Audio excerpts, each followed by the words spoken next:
Wolf is obviously the most notorious fictional character in the Stronghold universe, and he's very much the antagonist of the series, leading the rat, the pig, and the snake in times of war. His past is shrouded in mystery, and we don't quite know where he comes from, but after receiving his dukedom, he goes abroad, he comes back, he takes over England, and he sort of sets into motion the events of the original Stronghold and everything that followed. He's a very large man with a slightly sort of Germanic look and intense glare.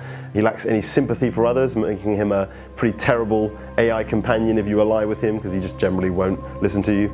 I would rather tear down your castle with a spoon than offer you assistance. He's cold and calculating, he only cares for himself and the power he has over his lands. The Wolf is one of the strongest AI opponents of Crusader 2. He builds large castles with thick layered walls, towers manned with plenty of archers, and many different types of traps. Of all the AI opponents of Crusader 2, the Wolf's castles are definitely the most deserving of the name Stronghold. In the Crusader games, the Wolf is a more defensive player, but he's no less dangerous. He will attack you in force later on in the match rather than harassing you early on. But leave him alone long enough and the Wolf will often be the lord with the largest number of troops, meaning that the longer you wait before attacking, the more difficulty you'll have in defeating him. The Wolf drives his productive economy with high taxes of fear, as he would, giving out rations and ale to sort of counter his negative popularity.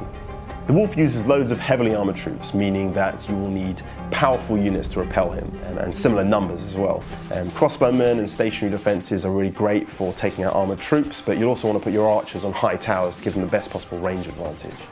Sending out squads of horse archers is a great way to thin his numbers or distract his troops as they come to your castle, but if they finally get there, pitch ditches are a great way to take out swordsmen. But to be honest, if the Wolf's forces are at your castle walls, it might be too late.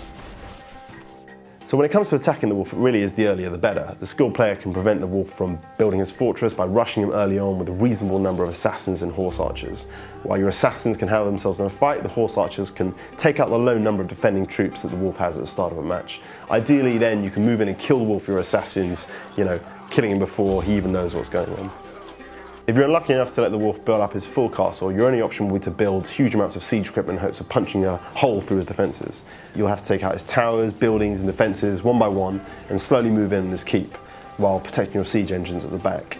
As soon as there's an opening, you'll need to rush your assassins in behind them to kill the Wolf. The use of slaves works as an alternative strategy, setting fire to his economic buildings outside the walls, but this can be difficult with their low health and the Wolf's fondness for archers and traps of all shapes and sizes.